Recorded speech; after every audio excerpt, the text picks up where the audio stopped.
বলো না, চুপ করে আছো কেন? কি হলো বলো না। মায়ের কথাটা একটু শুনিস। কি বলিস? তুই তোর বাবার প্রতিহিংসা নিয়ে নয়, মায়ের ভালোবাসা নিয়ে থাকবি।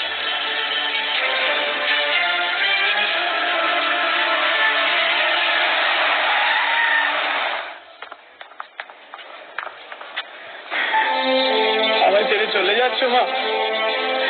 দেখো, এবার থেকে আমি তোমার সব কথা শুনি। বিশ্বাস করো মা, আমি আর ওদের বাড়ি যাবো না, তোমার দিদি।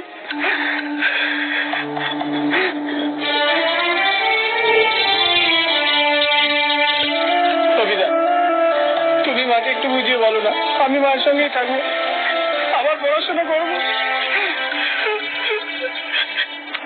ওর ভিতরের প্রতিহিংসার আগুনটা নিভে গেছে। এবার আপনি যদি মুখটা ফিরিয়ে নেন, তাহলে না আপনি বাঁচবেন না ও বাঁচবে। ওকে এখান থেকে অন্য কোথাও নিয়ে গিয়ে ভালো করে লেখাপড়া শেখান, ওর জীবনটাকে নতুন করে গড়ুন। এটা আপনি রেখে দেন। না বাবা, তুমি আমার ছেলেকে আমার কাছে ফিরিয়ে দিয়েছ, আমি আর কিচ্ছু চাই না। না না, এটা আমি আপনাকে দিচ্ছি না, এটা বড়বাবু আমাকে দিয়ে পাঠালেন আপনাকে দেওয়ার জন্য।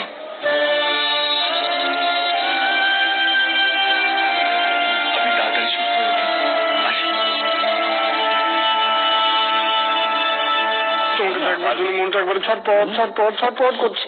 মিসিং ইউ সোনা, প্লিজ কাম কাম। এক মিনিট, আমি আর পারছি না। একটা কথা বলা যাবে? বিশ্বাস কর। হ্যাঁ বলুন কেষ্টদা।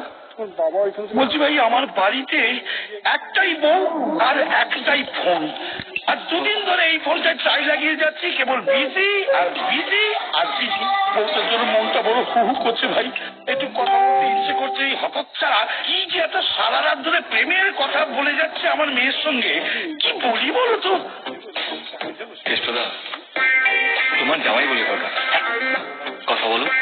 তাই তো না, ডেঞ্জারাস ছেলে।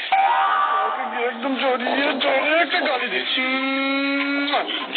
এবার তুমি আমাকে একটা দাও, দাদা দাদা দাও। বলছি কি, বৌদির সঙ্গে না অনেকদিন কথা হয়নি, মনটা বড় খারাপ করছে, একটু খোঁজ খবর নিতাম, ফোনটা একটু রাখবে? এক মিনিট, বাবা বলছেন যে তোমরা কেমন আছো? বাবা কবে বললাম? হ্যাঁ বলছে সবাই ভালো। আর কিছু হ্যাঁ সব বলে দাও, বাবাও ভালো আছে। বাবা বলছেন যে বাবাও ভালো আছে, বলে দিস। তবু ফোনটা পারবে না, চামুকুলের মতন কানে লাগিয়ে বসে আছে।